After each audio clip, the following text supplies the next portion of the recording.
you are someone who uses many different styles and approaches. We just touched upon it as well. In a previous interview, you mentioned, just as an example, that if you want to show speed, you might use a wet substrate. Now, if you want to show impact, you focus a lot more on the texture. If it's something abstract, you might focus on expressionism. For fighters in motion, like I and Mike, you often superimpose a lot of limbs to create that effect as well. You also experiment with a lot of different tools. We mentioned you use stuff you get from Home Depot, you use knives, aluminum foil as well. For the aspiring art students that might be watching this, can you provide a short masterclass on 3 or 4 of these styles and approaches I just listed out? Why did you pick that? What was the vision you had in mind? How do you go about executing it, and how does it impact the piece? Okay. So I think for me, when I'm selecting my tools and ways of working, what I've found is the more that I relinquish control, the more I have to be a little bit more spontaneous. Spontaneous. Yeah. Spontaneous. Yeah. And I kind of have to react a little more. Of course. And I get unexpected results, which can be interesting to me, you know. Also, a big part of my process is, you know, I love rendering. I love draftsmanship. So when I create these happy accidents, you know, wild mark making, and I combine it with certain elements that are rendered very tightly, that juxtaposition can help me emphasize certain things. You know, like you were saying, speed, movement. You know, when you have something that's really wild, juxtaposed right next to something that's really tight, you know, the focus shifts. You know, what is moving faster, what is, you know, what has more impact. So, basically, I think for me, it's finding the balance of tightness and precision and being able to just let loose. So recently, I've been doing a lot of collage, because for me, collage helps me physically separate the areas where I can be really wild and where I can create a more precise painting, you know, without having to worry about, oh my God, I'm going to mess the face up because I'm about to like splatter paint all the way around. So before I would do a lot of masking, and I still do some masking, but this year I've really been exploring with collaging, where I just create multiple paintings and then I just cut them together. And then I'm like, oh wow, this like really weird wet brush stroke looks really cool, you know, placed right up against the face, or, you know, another really rough painting on the other side. So I guess if you were asking to dive into different specific tools, one of the tools I picked up from my professor we mentioned before, George Pratt, was the roller, paint roller. And you know, that's like the ultimate example of relinquishing control, because it's almost like it's like the opposite of a pen, where you know exactly what it's going to look like when you get to a certain skill level, or you have enough experience. But when you have the roller, you know, there's going to be unexpected textures all the way throughout. So you kind of do have a little bit more high energy. You know, it helps you be a little bit more spontaneous, and for me, I think it really helps focus on the big shapes, because you don't know exactly where it's going to land, but that helps you keep the biggest shapes in mind. What I mean by shapes is the darks and the lights. And for me, those are the building blocks of any composition, because you want to be able to read it, at least in illustration, you want to be able to read the forms as clearly as possible from very far away. And that's in building very strong shapes. So when you have something that's like really unwieldy, like a roller, you just become a little bit more extra focused that you're getting the right shape right away, instead of kind of noodling very tightly with a very fine pen, and you know, you're not really focusing on the big thing. So I think working with something like that helps you focus on the big areas first.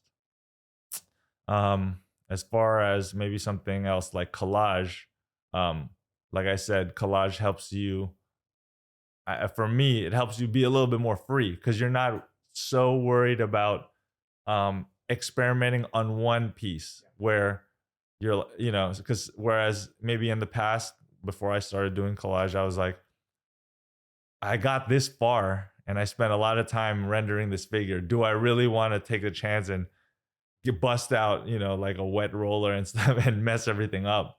But with collage, you kind of like iterate a little bit more. I can do like 20 paintings and then pick the one that has the coolest splatter, coolest technique, and then cut that out, put it next to, include in the overall composition. So that's another technique I've been using. Can I give you a prompt? So yeah, for the people who are listening to this on audio, Gian gave me this wonderful print of Iron Mike Tyson. Can you walk us through your process behind creating this? What was the vision you had in mind and how do you execute it? Okay. So my process for each illustration is pretty standard for illustration, which is basically what they teach you, like I had mentioned a little bit earlier, is you want the shape to read as clearly as possible, as quickly as possible, from far away. This is all obviously not always the case. There's some different styles, cartoonists who can just start doodling an eyeball and then it becomes, a whole painting. But I think for the majority of illustrators, it's usually working big to small. So for something like this, I'll start off with a concept, and it's not too deep. I wanted to paint Iron Mike, but I wanted to showcase his violence, how quickly he moves in and out, his bobbing and weaving. So I create multiple thumbnails to, how do I express this? The different angles. So I make a lot of small, when I say thumbnails, that means very small sketches about the size of a thumbnail, maybe a little bit bigger in a sketchbook. So I can very quickly throw out the bad ideas. That's the idea of making, because you want to just create all the wrong ideas so you get to arrive to the quickest, so you arrive to the correct one in the quickest fashion before you spend so much time, rendering. So can I pause you there? Yeah. When you say get all the bad ideas out of the way, what is your approach to creativity?